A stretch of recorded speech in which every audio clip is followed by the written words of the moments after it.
మన ప్రభును రక్షకుడైనటువంటి యేసుక్రీస్తు అతి శ్రేష్టమైన నామములో మీ అందరికీ నా వందనాలు తెలియజేస్తున్నాను. ప్రార్థన చేసుకొని దేవుని వాక్యాన్ని ధ్యానిద్దాం. మహాపరిశుద్ధుడా, జీవం కలిగిన దేవా, మీకు వందనాలు, స్తోత్రములు. ఈ దినమున నీ వాక్యమును ధ్యానిస్తుండగా మా అందరితో మీరు మాట్లాడండి, మీరు మహిమ పొందండి. యేసు నామములో ప్రార్థిస్తున్నాను తండ్రి, ఆమేన్.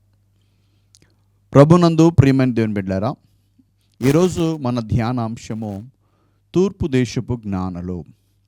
ఈరోజు మన ధ్యానాంశం ఏమిటంటే తూర్పు దేశపు జ్ఞానులు. సాధారణంగా ఈ క్రిస్మస్ సందర్భాలలో ఎక్కువగా మనము ఈ జ్ఞానుల గురించి చాలా విషయాలు మనం వింటూ ఉంటాం. అయితే దేని బిడ్డలారా, మరి ఈరోజు మరొకసారి కొన్ని ప్రత్యేకమైన విషయాలు మనము చూసుకోబోతున్నాము. ప్రభునందు ప్రియమైన దేవుని బిడ్డలారా, ఈ క్రిస్మస్ సందర్భాలలో మనమందరము కూడా మరి ఎక్కువగా మరియమ్మ గురించి, యోసేపు గురించి, అలాగే గొర్రెల కాపర్ల గురించి, అలాగే తూర్పు దేశపు జ్ఞానుల గురించి కూడా మనం వింటూ ఉంటాం. అయితే ఈరోజు మరి తూర్పు దేశపు జ్ఞానుల గురించి కొన్ని ప్రాముఖ్యమైన సత్యాలను మరి తెలుసుకోవాలని మరి నేను కోరుతున్నాను. దయచేసి ఈ యొక్క వర్తమానమును చాలా జాగ్రత్తగా విందాం.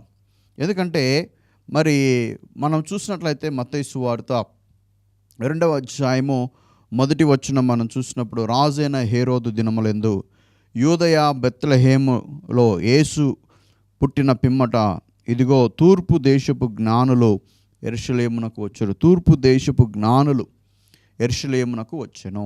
అంటే తూర్పు దేశపు జ్ఞానులు యెరూషలేమునకు వచ్చారు. అయితే ఈ జ్ఞానులు రావటానికి అయితే చాలామంది ఏమనుకుంటారంటే, యేసుక్రీస్తు పుట్టినప్పుడు తూర్పు దేశపు జ్ఞానులు కేవలం ముగ్గురు మాత్రమే వచ్చారని చాలామంది భావిస్తారు. దేని బిడ్డలారా, ముగ్గురు కాదు. అది మనం చాలా జాగ్రత్తగా గమనించాలి. యేసు ప్రభు పుట్టినప్పుడు మరి ఆయన చూడడానికి వచ్చిన జ్ఞానులు ముగ్గురు కాదు. తర్వాత తూర్పు దేశంలో వచ్చారంటే ముగ్గురు అంటే గన, ఒకవేళ ముగ్గురు జ్ఞానులు అంటే బైబిల్ క్లారిటీగా ముగ్గురు జ్ఞానులు అని రాసిండేటువంటి వారు. అది ఒకవేళ ముగ్గురు 3 దేశాల నుంచి వచ్చుంటే గన, ఆయా 3 దేశాలు ఏంటంటే గన చెప్పిండేటువంటి వారు. ఎందుకంటే బైబిల్లో ఏదైనా స్పష్టంగా రాయబడుతుంది. అయితే ఇక్కడ జ్ఞానుల సంఖ్య లేదు, జ్ఞానుల దేశాలు లేవు. అయితే వారు ఎక్కడి నుంచి వచ్చారంటే తూర్పు ప్రాంతం నుంచి వచ్చారు. అంటే ప్రపంచమంతట్లో కూడా తూర్పు ప్రాంతంలో ఉన్న దేశాలు చాలా ఉన్నాయి. ఆ దేశాలన్నిటిలో నుండి ఆ జ్ఞానులు ఏం చేశారు తెలుసా? వారందరూ వచ్చినట్టుగా మనకు చరిత్ర తెలియజేస్తుంది.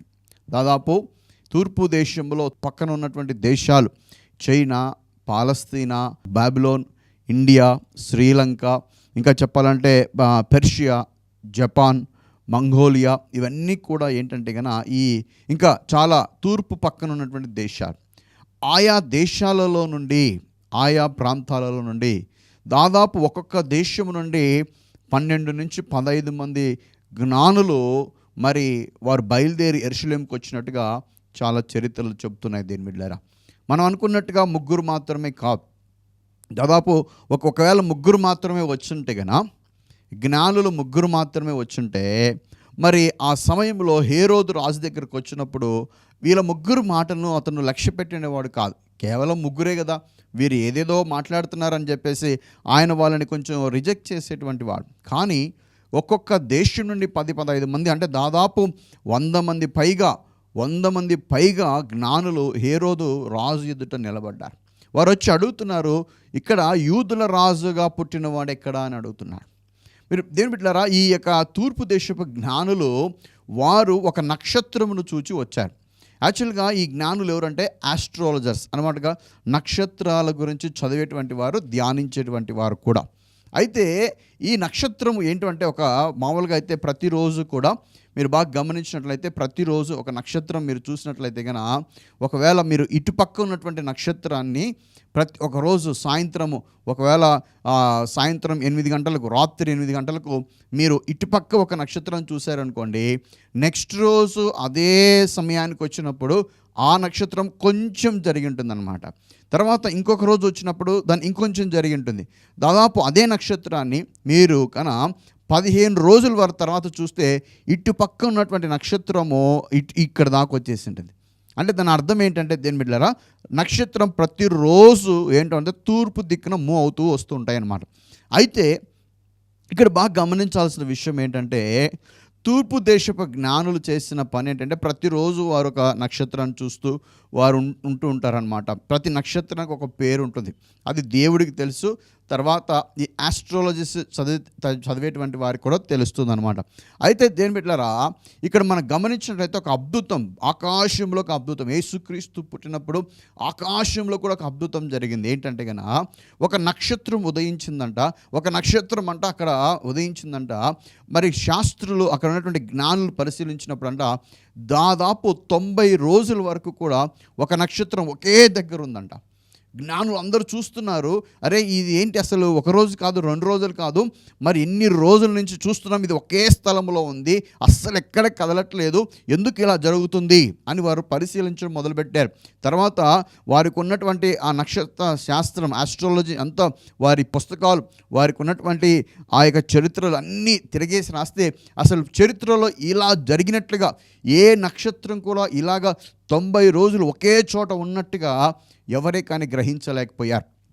అయితే దేని బిడ్డలారా, మనం బాగా గమనించినట్లయితే మరి ఎవరు గ్రహించలేనటువంటి విషయంలో ఇక్కడ 90 రోజుల తర్వాత ఏంటంటే కనుక కొంచెం నక్షత్రము స్టార్ట్ అయ్యడం జరిగిందనమాట. అయితే ఈ 90 రోజులు నక్షత్రం అలా ఉన్నప్పుడు జ్ఞానులు అనుకున్నారు, ప్రపంచంలో ఏదో ఒక వింత జరగబోతుంది. ప్రపంచంలో చెప్పాలంటే కనుక ఇంతవరకు పరిపాలించిన చక్రవర్తుల కంటే, చక్రవర్తులకే అధిపతి అయినటువంటి చక్రవర్తి, రాజులకే అధిపతి అయినటువంటి రాజు ఎవరో పుట్టబోతున్నారు, ఒక గొప్ప వ్యక్తి ఎవరో పుట్టబోతున్నారు అనే సూచన వారికి అర్థమైపోయిందనమాట. అంటే ఒక గొప్ప అద్భుతం ఏదో జరగబోతుంది, ఒక గొప్ప వ్యక్తి ఎవరో పుట్టబోతున్నారు, ఇంతవరకు చరిత్రలో ఎవరు పుట్టలేనటువంటి, ఎవరి ద్వారా సాధించలేనటువంటి ఒక అద్భుతమైనటువంటి ఘనమైనటువంటి ఒక రాజు ఎవరో పుట్టబోతున్నాడు. కాబట్టి ఈ నక్షత్రము ఆయన కొరకే ఉదయించింది అనుకొని 90 రోజుల వరకు కదలని నక్షత్రము 90 రోజుల తర్వాత, అనగా 3 నెలల తర్వాత ఈ నక్షత్రం కదలడం ప్రారంభించింది. జ్ఞానులందరూ కూడా ఏం చేశారో తెలుసా, ఆ నక్షత్రాన్ని చూసి వారు ప్రయాణం చేయడం మొదలుపెట్టారు. దీని బిడ్డారు మీరు బాగా గమనించండి, నేను చెప్పాను తూర్పు దేశపు జ్ఞానులు తూర్పు దేశాలన్నిటిలో నుండి, అనగా భారతదేశంలో నుంచి, శ్రీలంక నుంచి, చైనా నుంచి, పాలస్తీనా నుంచి, మంగోలియా నుంచి, ఇలాంటి ప్రాంతాలన్నింటిలో ఒకే చోటన వారు చూస్తున్నప్పుడు అందరూ ఒకే దగ్గర వారి వారి దేశాల నుంచి ఆ 90 రోజులు కదలని నక్షత్రాన్ని అలాగే చూసి వారు ఏం చేశారు తెలుసా, అది కదిలిన తర్వాత దానితో పాటు అందరూ కూడా వారి వారి ప్రయాణాలు, వారి వారి దేశాల నుంచి ప్రయాణం చేసుకుంటూ వచ్చారు. వారు ప్రయాణం చేసుకుంటూ వచ్చారు. ఎన్ని రోజులు పట్టింది తెలుసా? దీని బిడ్డ చరిత్ర మనకు చెప్తున్న విషయం ఏంటంటే, ఒక సంవత్సరము 3 నెలలు వారు ప్రయాణం చేశారు. ఒక సంవత్సరము 3 నెలలు వారు ప్రయాణం చేశారు. అంటేగా జ్ఞానులు యేసుక్రీస్తును చూడడానికి వారు వారు తూర్పు దేశస్తుల నుంచి వచ్చినప్పుడంట వారు ప్రారంభించినది మొదలుకొని యేసు ప్రభు దగ్గరకు రావడానికి టైం ఎంత పట్టిందంటే ఒక సంవత్సరపు 3 నెలలు పట్టింది. అయితే అన్ని రోజులు ప్రయాణం చేసి వచ్చిన తర్వాత దేని బిడ్డలారా, అక్కడ మనం గమనించాల్సిన విషయం ఏంటంటే కనుక ఒక నక్షత్రము 3 నెలలు ఏంటంటే కనుక ఒక నెలలో 3 నెలలు అది ఒక దగ్గర ఉందంటే కనుక అప్పటికే డిసైడ్ అయిపోయారు వారు ఏంటంటే భూప్రపంచంలో ఎవరో ఒక గొప్ప వ్యక్తి పుట్టబోతున్నారు. అయితే ఆ తర్వాత వారు ఆ ప్రాంతానికి వచ్చేసరికి దాదాపు యెరూషలేమునకు వచ్చేసి ఆ నక్షత్రం చూసుకుంటూ వచ్చారు. ఆ నక్షత్రాన్ని వెంబడించుకుంటూ వచ్చారు. వారున్న దేశాల నుంచి నక్షత్రం చూసుకుంటూ వచ్చేసరికి అక్కడ యెరూషలేము దగ్గరకు వచ్చేసరికి మొత్తం జ్ఞానులు, ఏ ఏ దేశాల్లో ఉండే జ్ఞానులు అందరూ అక్కడ కలిశారు. అందరూ ఒకే దగ్గర కలిశారు. వాళ్ళు ఎవరికి తెలియదు, ఒకరి మొక్కలు ఒకరికి తెలియదు, ఒకరి దేశాలకు ఒకరికి తెలియదు. చెప్పాలంటే ఇప్పుడు చరిత్ర ఏం చెప్తుందంటే మన భారతదేశం నుంచి 12 మంది జ్ఞానులు వెళ్ళినట్టుగా చూస్తున్నాం. ఇంకా పర్షియా దేశంలో 10 మంది వెళ్ళినట్టుగా, ఇంకా కొన్ని దేశాల్లో 15 మంది. అంటే జ్ఞానులు ఒకరికి ఇద్దరు కాదు, దాదాపు చాలామంది జ్ఞానులు వెళ్ళారు. మనం ఏమనుకుంటామంటే యేసు ప్రభు దగ్గరికి ఆ 3 బహుమతులు తీసుకొచ్చారు కాబట్టి 3 జ్ఞానులు వెళ్ళారేమో. ఎందుకంటే ఇప్పుడు క్రిస్మస్ కిడ్స్ కూడా ఏం చేస్తున్నారంటే ఇప్పుడు అన్ని 3 జ్ఞానులు వచ్చారేమో అని చెప్పేసేటువంటి ఒక ధోరణిలో, అంటే మనం చదువుకున్న దాన్ని బట్టి అలా అర్థమైన దాన్ని బట్టి వారు స్కిట్స్ వేయడం చూస్తున్నారు. అయితే ఒరిజినల్గా చరిత్ర ప్రకారంగా మీరు బాగా గమనించినట్లయితే కొన్ని 100 మంది జ్ఞానులు వచ్చారు. దేవుని బిడ్డలారా, వారు వచ్చినప్పుడు వారు వస్తూ వారు వచ్చినప్పుడు ఏం జరిగిందంటే, వందల మంది ఒకే దగ్గర కూర్చొని ఒక దగ్గర యెరూషలేములో కలిసేసరికి అందరూ ఒకరికొకరు పరిచయం చేసుకున్నారు. ఒక దేశస్తుల నుంచి, ఇండియా నుంచి, చైనా, జపాన్ వాళ్ళందరూ కలిసి ఒకే దగ్గర కలిశారు. అయితే అప్పట్లో కామన్ లాంగ్వేజ్ ఇంగ్లీష్ లేదు. అప్పట్లో వాళ్ళు గ్రీక్ లాంగ్వేజ్ కామన్గా ఉండేది కాబట్టి ఆ గ్రీక్ లాంగ్వేజ్ ద్వారా అందరితో కలిసి మాట్లాడుకొని అందరు కలిసి హేరోజు రాజు ఇంటి దగ్గరకు వచ్చారు. హేరోజు భవనం దగ్గరకు వచ్చినప్పుడు అందరూ వారి గుర్రాల మీద, కొంతమంది మరి గాడిదల మీద, కొంతమంది రథాల మీద, వారు ఒంటెల మీద వారు పెట్టెలు వేసుకొని వచ్చారనమాట. చాలా పెద్ద పెద్ద లగేజ్ తీసుకొని వచ్చారు వారు, ఎందుకంటే గొప్ప వ్యక్తి పుట్టబోతున్నాడు కాబట్టి. అయితే ఈ హేరోదు రాజు దగ్గరకు వచ్చిన తర్వాత హేరోదు రాజుకి కలవరం వచ్చేసింది. అరే, ఇంతమంది వచ్చారంటే ఏదో జరుగుందని. అయితే వారు వస్తా ఏం తీసుకొచ్చారంటే బాగా గమనించండి, వారు 3 వస్తువులు తీసుకొచ్చారు. జ్ఞానులు ఏం వస్తువులు తీసుకొచ్చారంటే 3 వస్తువులు తీసుకొచ్చారు. వారు బంగారాన్ని తీసుకొచ్చారు, వారు సాంబ్రాన్ని తీసుకొచ్చారు, వారు బోలమును తీసుకొచ్చారు. బాగా గమనించండి దేవుని బిడ్డలారా, జ్ఞానులు వారు తీసుకొచ్చిన 3 వస్తువులకు 3 అర్థాలు, లోతైన అర్థాలు మనకు చూసుకోవచ్చు. ఎందుకంటే జాగ్రత్తగా గమనించండి, జ్ఞానులు ఏం చేశారంటే వారు ఏం చేశారంటే వస్తా ఏదో అగ్గిపెట్టెలోనో లేకుంటే జోబులో వారు చిన్న బంగారం తీసుకురాలేదు. వారి దేశాల నుంచి ప్రశస్తమైనటువంటి, అక్కడ ఏముంది రాయబడింది తెలుసా? మత్తయి సువార్త 2వ అధ్యాయం 10వ వచనం చదివితే, జ్ఞానులు తమ పెట్టెలు విప్పి, తమ పెట్టెలు అంటే దాని అర్థం ఏంటి తెలుసా? పెట్టెలు అంటే ఏంటి తెలుసా? ఇంగ్లీష్లో చదివితే ట్రెషర్స్ అని ఉంది. అంటే వారి యొక్క ఆస్తులలో, అంటే పాస్తులు దాచుకున్నటువంటి అక్కడ ట్రెషర్ బాక్స్ ఉంటుంది చూడండి, ఆ బాక్సులు వారు తీసుకొచ్చారు. ఎందుకంటే జాగ్రత్తగా గమనించండి, అది ఓన్లీ యేసు ప్రభుకనే కాదు, కానీ ఎవరైనా ఒక రాజు పుట్టాడు అనుకోండి, రాజు పుట్టినరోజుకి ప్రతి ఒక్కరూ ఏం చేస్తారంటే మినిమం బంగారం ఇస్తారు. రాజు పుట్టారంటే మినిమం బంగారం. ఇప్పుడు చూడండి, పుట్టినరోజు అంటేనే మనకు మామూలుగా క్యాజువల్గా ఏం గుర్తొస్తుందంటే చాక్లెటో, బిస్కెటో, లేకుంటే ఏదైనా చిన్న గిఫ్టో అనుకుంటాం. అయితే దేని బిడ్డలారా, రాజు పుట్టాడంటే మినిమం ఏంటంటే వారు ఏంటంటే బంగారం ఇవ్వాలి. బంగారం ఇస్తారు. ప్రతి దేశంలో కూడా అలా చేస్తారు. ఒక రాజుగారి దగ్గరికి వెళ్తున్నామంటే మినిమం ఒక బంగారం అన్నా లేకుంటే వెళ్ళరన్నమాట. ఎందుకంటే రాజుగారు పుట్టినరోజు, రాజు కదా. అలాగే రాజులకు రారాజు, యూదుల రాజుగా పుట్టినవాడుగా మరి వారు చెప్తున్నారు కాబట్టి, అందుకే వారు పెట్టెలు విప్పుకొని రాజు పుట్టినరోజుకి ప్రతి ఒక్కరు బంగారం తీసుకొస్తారు. రెండవదిగా సాంబ్రాన్ని ఎందుకు తీసుకొస్తారంటే, రాజు ఎప్పటికీ రాజుగా పుట్టాడు, కానీ రాజుని అందరూ పెరిగిన తర్వాత రాజును దైవంగా భావిస్తారు, దేవుడిగా భావిస్తారు. ప్రతి రాజును కూడా దేవుడిగా భావిస్తారు. అందుకే నీవే మా దేవుడవు అని సూచించడానికి సాంబ్రాణిని తీసుకొచ్చారు. నీవే మా దేవుడు అని వారు కొన్ని పెట్టెలు విప్పి ఏం చేశారంటే సాంబ్రాణిని వాళ్ళందరూ, అన్ని దేశాల బంగారాలు, అన్ని దేశంలో నుంచి వచ్చినటువంటి సాంబ్రాణి అక్కడికి వచ్చాయి. ఎందుకంటే రాజు దేవుడిగా భావించబడిన తర్వాత దైవత్వంతో పోల్చారు కాబట్టి ఈ సాంబ్రాణిని అక్కడ తీసుకొచ్చారు. బోలం అంటే ఏంటంటే దేని బిడ్డలారా, ఎంత గొప్ప రాజు అయినా సరే ఒకరోజు మరణిస్తాడు. ఆ మరణించినప్పుడు ఈ బోలమును ఉపయోగిస్తారు. అయితే ఆయన మరణించినప్పుడు మేము ఉండం కదా, ఆయన ఎప్పుడు మరణిస్తాడో తెలియదు. దానికి ముందుగానే సాదృశ్యంగా జ్ఞానులు వారు బోలం కూడా తీసుకొచ్చారు.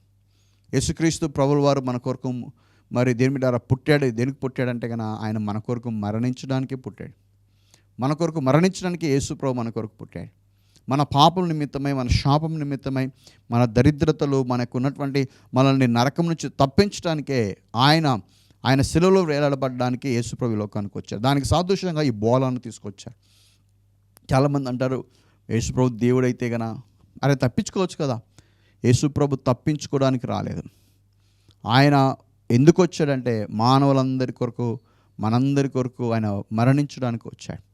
ఇక్కడ జ్ఞానులు చేసిన పని ఏంటంటే దేని బిడ్డరా, వారు బంగారాన్ని తీసుకొచ్చారు. అంటే రాజుకు బహుమతి ఇవ్వాలంటే, రాజును గణపరచాలంటే బంగారాన్ని ఇవ్వాలి. రాజును దేవుడిగా భావించారు కాబట్టి వారు సాంబ్రాణిని తీసుకొచ్చారు. రాజు ఒకరోజు మరణిస్తాడు, అందుకోసమే బోలమును తీసుకొచ్చారు. చిన్న కాదు, కొన్ని పెట్టెలు తీసుకొచ్చారు. అసలు ఎందుకు తీసుకొచ్చారంటే ఇది కూడా బాగా గమనించాలి. అంత బంగారాన్ని మరి దాదాపు కొన్ని దేశాల నుండి 100 మంది వచ్చిన బంగారం తీసుకొచ్చారు. అయితే ఇక్కడ ఏం జరిగిందంటే, హేరోదు రాజుకి తర్వాత ఈ మ్యాటర్ తెలిసిన తర్వాత, ఆ జ్ఞానులు వెళ్ళిన తర్వాత ఏం చేస్తారు తెలుసా? హేరోదు రాజు ఒక చట్టాన్ని విడుదల చేస్తాడు. 2 సంవత్సరాల వయసు కలిగినటువంటి వారందరూ ఎవరైతే ఉన్నారో వారందరినీ కూడా చంపేయండి అనేటువంటి ఆ యొక్క బోధ చేసినప్పుడు, ఆ యొక్క చట్టం విడుదల చేసినప్పుడు, దానికంటే ముందుగా దేవుడు యోసేపుతో మాట్లాడి, నాయనా నువ్వు మరియాని ఆ శిశువుని తీసుకొని నువ్వేం చేస్తావో తెలుసా, నువ్వు ఐగుప్తు దేశానికి వెళ్ళు అంటాడు.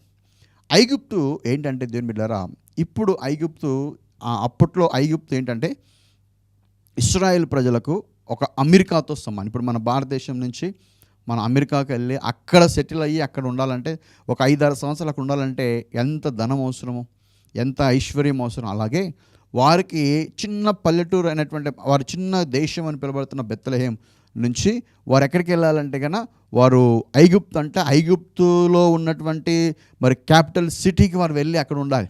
అక్కడికి వెళ్ళమన్నాడు దేవుడు. ఐగుప్తులో బ్రతకాలంటే ఐగుప్తు అమెరికాతో సమానం, కాస్ట్ ఆఫ్ లివింగ్ ఎక్కువ అప్పట్లో.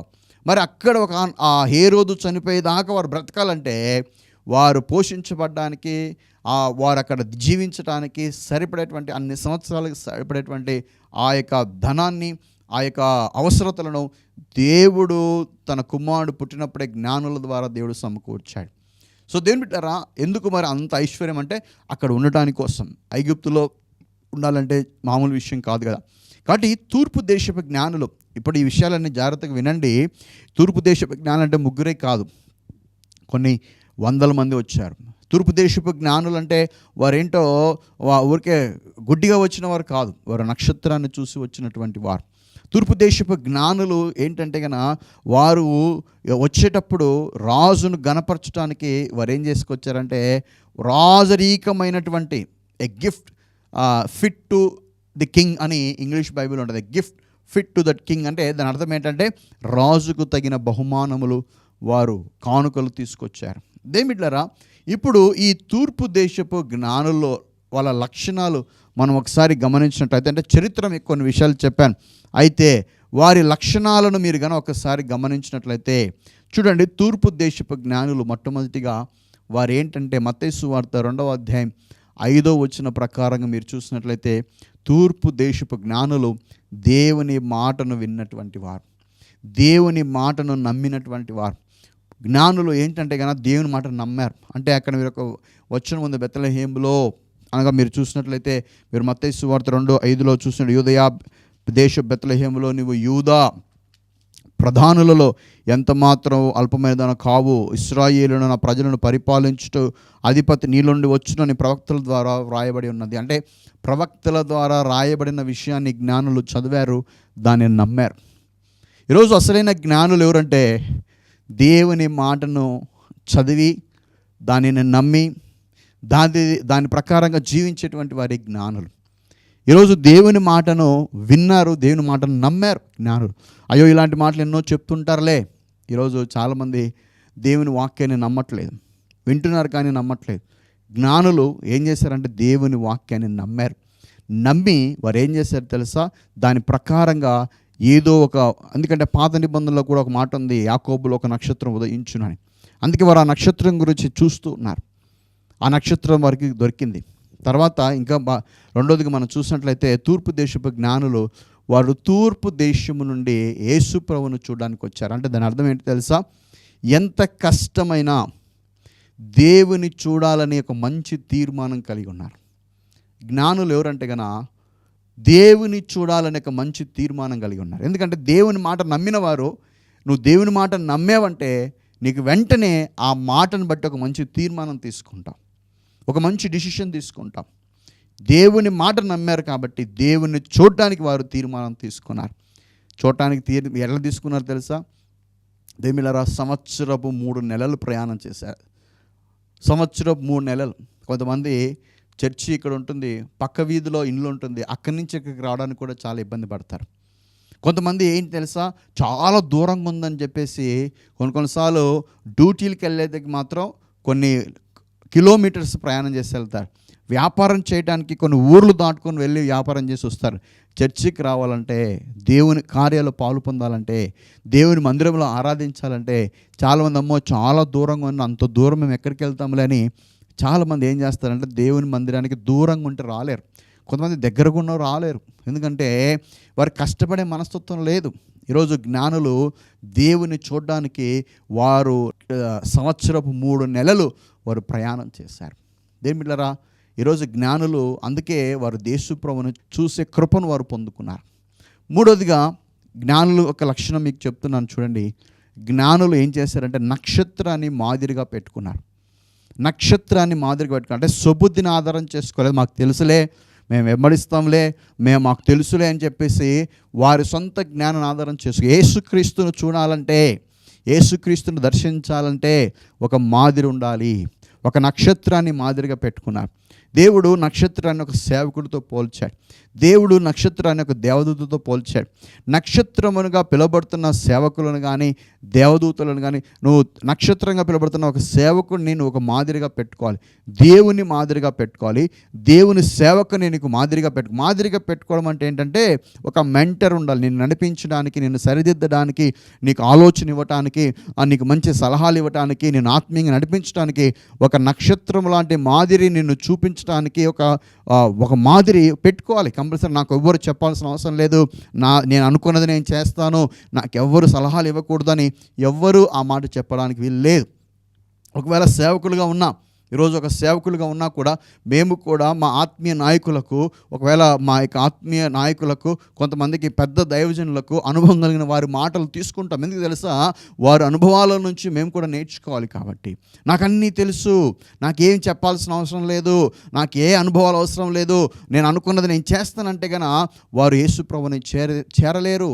ఈరోజు నక్షత్రాన్ని చూశారు, నక్షత్రాన్ని మాదిరిగా పెట్టుకున్నారు కాబట్టే వారు యేసుక్రీస్తుని దగ్గరికి చేర్చబడ్డారు.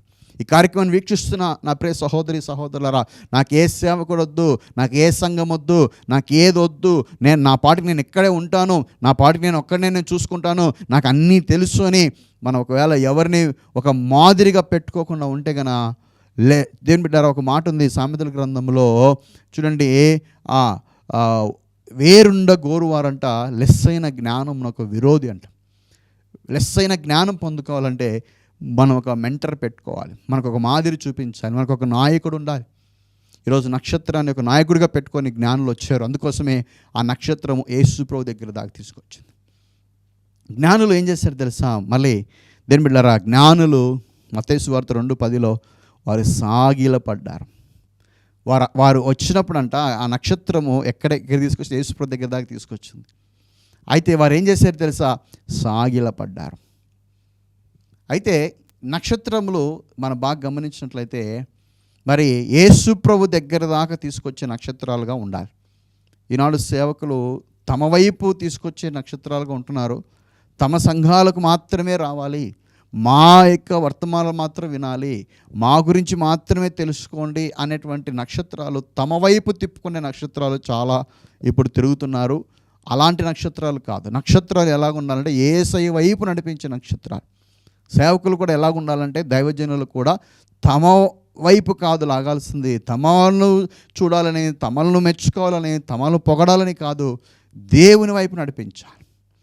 దేవుని వైపు మనం నడిపించాలి. మన శిష్యులను, లేకుంటే మన కింద విశ్వాసులను, లేకుంటే మన దగ్గర ఉన్నటువంటి ప్రతి ఒక్కరిని కూడా దేవుని వైపు నడిపించేటువంటి ఒక మంచి నక్షత్రంలాగా మనం ఉండాలి. అప్పుడే వారు తగ్గింపు స్వభావం కలిగి ఉంటారు. యేసయ్యను చూడగలుగుతారు. ఈరోజు చాలామంది మేము ఆ పాస్టర్ ఫ్యాన్స్ అండి, ఈ పాస్టర్ ఫ్యాన్స్ అని అంటుంటారు. దేని బిడ్డలారా, ఏ పాస్టర్ ఫ్యాన్స్ పరలోకానికి వెళ్ళలేరు. పౌలు అంటాడు కదా, పౌలు ఎవరు, అపోల్లో ఎవరు, కేఫా ఎవరు బాబు? అసలు మేము ఒకడు నీళ్లు పోసాడు, ఒకడు విత్తనం పోసాడు, ఒక నీళ్లు పోసాడు. వృద్ధి చేసే దేవునిలోనే అన్నీ ఉంది, కానీ నీళ్లు పోసేవాళ్ళు ఏం లేదు, విత్తనం వేసే వాళ్ళు ఏం లేదు, ఎరువు పోసేవాళ్ళు ఏం లేదు, కానీ వృద్ధి చేసే దేవునిలోనే ఉంది. నక్షత్రాలు ఈరోజు ఏ నక్షత్రాన్ని వెంబడిస్తున్నావు? దేవుని వైపు నడిపించే నక్షత్రం వెంబడిస్తున్నావా, లేకుంటే తమ యొక్క స్వలాభం కొరకు తిరిగేటువంటి నక్షత్రాలు చాలామంది ఉంటారు. జాగ్రత్త దేవుని బిడ్డలారా. ఈరోజు ఈ నక్షత్రం ఎక్కడికి తీసుకొచ్చిందంటే జ్ఞానులను యేసు ప్రభు దాకా తీసుకొచ్చి, జ్ఞానులు ఏం చేశారు తెలుసా?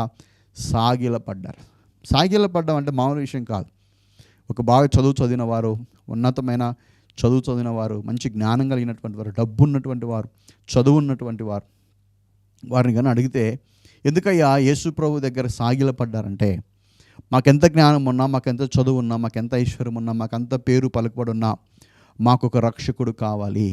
దేని బిడ్డలారా, జ్ఞానులకు రక్షకుడు అవసరం. అందుకే వాళ్ళు సాగిలపడ్డారు. ఈరోజు నిన్ను నువ్వు తగ్గించుకోకుంటే యేసయ్య దగ్గరికి మనం వెళ్ళలేం. జ్ఞానులు లక్షణాలలో ప్రధానమైన లక్షణం ఏంటంటే వారు సాగిలపడి తాము తగ్గించుకున్నారు. తమ పొజిషన్స్ని పక్కన పెట్టారు, తమ హోదాలను పక్కన పెట్టారు, తమ చదువును పక్కన పెట్టారు. వారు ఎంతో ప్రయాణం చేసి వచ్చారు, మేము అంత దూరం నుంచి వచ్చారని తమను పొగుడుకోలేదు, కానీ సాగిలపడి తాము తగ్గించుకున్నారు దేవుని ఎదుట. ఆ తర్వాత ఏం చేశారు తెలుసా? పూజించారు, ఆయనను పూజించారు. దేని బిడ్డలారా, సాగిలపడిన వారు, తగ్గింపు స్వభావం కలిగిన వారే దేవుని మనసారా ఆరాధించగలుగుతారు. నేను అనే అహంకారం కలిగిన వాడు దేవుని ఆరాధించలేడు, దేవుని మహింపరచలేరు, దేవుని స్తుతించలేరు, దేవుడు చేసిన మేలులు జ్ఞాపకం చేసుకోలేరు. గర్వించేవాడు ఎప్పుడు తప్పులు పట్టాలని చూస్తుంటాడు. అతిశయించేవాళ్ళు, లోపల అహంకారంగా ఉన్నటువంటి వాడు ఏం చేస్తాడు తెలుసా? ఎప్పుడు చూసినా ఒక నెగిటివ్ మైండ్ సెట్తోనే ఉంటాడు. నేనే గొప్ప అనుకుంటుంటాడు, తమ్మునే పోడాలనుకుంటుంటాడు. కానీ తగ్గింపు స్వభావం కలిగిన వాడే దేవుని మనసారా ఆరాధిస్తారు, దేవుని మహింపరుస్తారు. ఈ కార్యక్రమాన్ని వీక్షిస్తున్న నా ప్రియ సహోదరి సహోదరులారా, మనము జ్ఞానుల్లాగా తగ్గించుకోవాలి. జ్ఞానుల్లాగా మనము ఏం చేయాలి తెలుసా? ఆత్మీయ జీవితంలో దేవుని ఆరాధించాలి, పూజించాలి, మహింపరచాలి. జ్ఞానులు మరియమ్మను పూజించలేదు, జ్ఞానులు యేసు ప్రభువును పూజించారు. జ్ఞానులు దేని బిడ్డారా ఏం చేశారు తెలుసా? చాలా క్లారిటీగా ఉన్నారు. రక్షకుడే. మరియమ్మని చెప్తుంది, నా గర్భాన్ని రక్షకుడు పుట్టాడని. చాలామంది యేసుప్రభుకు మించిన యేసుప్రభునే కనింది కదా అని మరియమ్మను చాలామంది దైవంగా భావిస్తారు. అలా కాదు దేని బిడ్డారా, యేసును ప్రభువును పూజించాలి. జ్ఞానులు ఏం చేశారు తెలుసా? తమ పెట్టెలు విప్పి ధారాళమైన కానుకలు ప్రభుకు సమర్పించారు. దేని బిడ్డారా, ఈరోజు జ్ఞానులు ఎవరంటే కన్నా దేవుని తమ కలిగిన వాటితో గణపరుస్తారు. కానుకల విషయం కాదు, అక్కడ దేవుని గణపరుస్తున్నారు. దేవునికి తమకున్న విలువైన వాటితో గణపరుస్తున్నారు. ఈరోజు మనము దేవునికి ఇచ్చే విషయంలో ఎలాగున్నాం, దేవునికి ఇస్తున్న విషయంలో మనకు అర్థమవుతుంది. మనకి ఇచ్చేటువంటి ఆ కానుకలోనే దేవుని మీద ఎంత ప్రేమ ఉంది, దేవుని మీద ఎంత విశ్వాసం ఉంది, దేవుని మనం ఎలా గణపరుస్తున్నామో మనం ఇచ్చే కానుకలు అర్థమవుతుంది. పైకి మాటలు ఎన్నో చెప్తారు, కానీ ఇచ్చే విషయంలో మాత్రం వెనకడిగేస్తారు. అంటే వారు అసలైన భక్తిలో లేరు. వారు మాటల్లో మాత్రమే వారు ప్రేమను కనపరుస్తున్నారు, చేతల్లో ఏమి లేదు. జ్ఞానులలో కాదు, వారు చేతల్లో చూపించారు. దేవుడారా, దేవుని గణపరిచినటువంటి వారు జ్ఞానులు. మీరు బాగా గమనించినట్లయితే జ్ఞానులు ఏంటంటే కన్నా వారు మత్తయి సువార్త 2:12 చదివినట్లయితే వారు జ్ఞానులు దూత ద్వారా బోధించబడ్డారు. హేరోదునంతకు తిరిగి వెళ్ళొద్దు అంటే ఎంత పెద్ద జ్ఞానులైనా వారు వస్తా హేరోదు దగ్గరకు వచ్చారు. నక్షత్రాన్ని వెంబడించి వచ్చేవారు మధ్యలో హేరోదు భవనం కనబడేసరికి వారు ఆగిపోయారు. కొన్నిసార్లు కొన్ని పొరపాట్లు చేస్తుంటారు, కానీ మరలా పొరపాటు సరిదిద్దుకోండి అని దూత మాట్లాడింది. ఇక్కడ కూర్చున్న కార్యక్రమం వీక్షిస్తున్న వారు ఒకవేళ మనము ఎన్నో పొరపాట్లు చేస్తుండొచ్చు. దేవుడు మనకు బోధిస్తున్నాడు, తిరిగి ఆ హేరోదు దగ్గరికి వెళ్ళవద్దు అని. హేరోదు దగ్గరికి వెళ్ళి మీరు పొరపడ్డారు, దాని ద్వారా ఇక్కడ చూస్తే చాలా ఘోరం జరిగిపోయింది. 2 సంవత్సరాల పిల్లలు అందరూ సంహరించి పడిపోయారు. ఒక పొరపాటు ఏం చేసిందంటే చాలామందిని నాశనం చేస్తుంది. కాబట్టి మీరు అలా చేయొద్దండి. మీరు ఈసారి నుంచి తప్పును సరిదిద్దుకొని వెళ్ళేటప్పుడు హేరోదుని దగ్గర వెళ్ళొద్దు, హేరోదుని దగ్గర వెళ్ళవద్దని వారు బోధించబడ్డారు. వారు హేరోదు అనే పాపము దగ్గరికి, హేరోదు అనేటువంటి ఆ కోపం దగ్గర, హేరోదు అనేటువంటి ఆగ్రహం దగ్గరికి తిరిగి వెళ్ళొద్దు. యేసయ్యను ఒకసారి దర్శించిన తర్వాత తిరిగి హేరోదు అనే లోకంలోకే కలసొద్దు. ఇది జ్ఞానుల లక్షణాలు. చూడండి, జ్ఞానుల లక్షణాలు మొట్టమొదటిగా నేను చెప్తున్నాను, వారు దేవుని మాటను నమ్మినవారు. రెండోదిగా దేవుని చూడడానికి ఎంత కష్టమైనా సరే వారి సమయాన్ని, వారికి ఉన్నటువంటి ప్రతిదీ కూడా కష్టమైనా సరే వారు యేసయ్యను చూడటానికి మంచి తీర్మానం తీసుకున్నారు. మూడోదిగా జ్ఞానులు ఏం చేశారు తెలుసా? వారు మాదిరి పెట్టుకున్నారు, ఒక నక్షత్రాన్ని మాదిరిగా పెట్టుకున్నారు, అంటే తమ సొబుద్ధిని ఆధారం చేసుకోలేదు. నాలుగోదిగా జ్ఞానులు ఏం చేశారంటే జ్ఞానులు సాగిలపడ్డారు, అంటే తమ తగ్గించుకున్నారు. జ్ఞానులు ఏం చేశారు తెలుసా? ఆయనను పూజించారు, ఆరాధించారు. తగ్గింపు స్వభావం కలిగిన వారే ఆరాధించగలుగుతారు.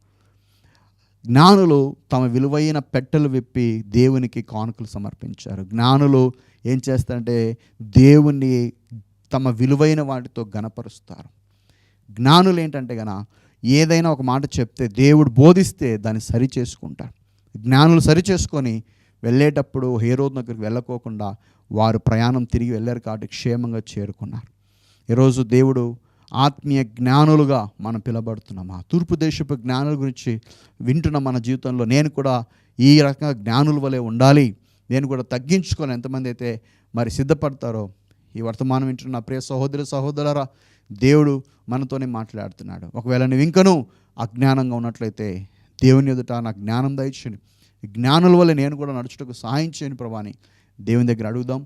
దేవుడు ఈ క్రిస్మస్ సందర్భాలలో మరి జ్ఞానుల వల్ల నడిచి ఆ దైవికమైనటువంటి కృపను, దైవిక దర్శనాన్ని మనం కూడా పొందుకుందాం.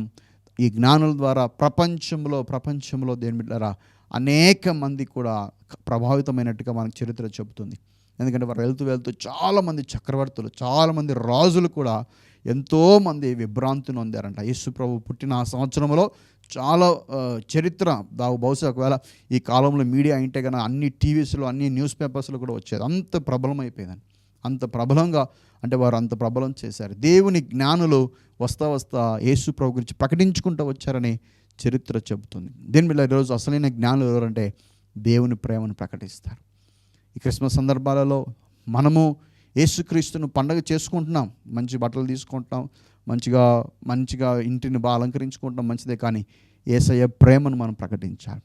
యేసయ్య ప్రేమను ఇతరు ప్రకటించి మనం కూడా ఎంతో అజ్ఞానంగా తిరుగుతున్నటువంటి వారిని మంచి మార్గంలోకి నడిపించాలి. ప్రార్థన చేసుకుందాం. మహాపరిశుద్ధుడా, జీవం కలిగిన దేవా, నాయనా తండ్రి, జ్ఞానుల లక్షణాలు మా ముందర పెట్టారు. తూర్పు దేశపు జ్ఞానులు ఎలా సాగిలపడ్డారో, ఎలా నక్షత్రాన్ని మాదిరిగా పెట్టుకున్నారో, ఎలాగా వారు ఆరాధించారో, ఎలాగా నాయన వారి కానుకలు, వారి విలువైనటువంటి కానుకలు ఇచ్చి మిమ్మల్ని ఘనపరిచారో, ఈరోజు మేము కూడా వారు బోధించబడ్డారు, మేము కూడా బోధించబడి మేము సరి చేసుకోవడానికి సాయించి ఒక చెవులో విని ఒక చెవులో విడిచిపెట్టే వారం కాకుండా జ్ఞానుల వల్ల సరి చేసుకుంటూ మేము తిరిగి ప్రయాణమైతండి ఇంటికి చేరడానికి సహాయం చేయండి. మా పరమ తండ్రి, మా ఇండ్లని పిలబడుతున్న పరలోకపు ఇంటికి మేము చేరబడాలంటే కన్నా మేము బోధించబడిన రీతిగా నాయన మేము సరిదిద్దుకుంటూ జ్ఞానుల వల్లే ప్రవర్తించడానికి సహాయం చేయండి.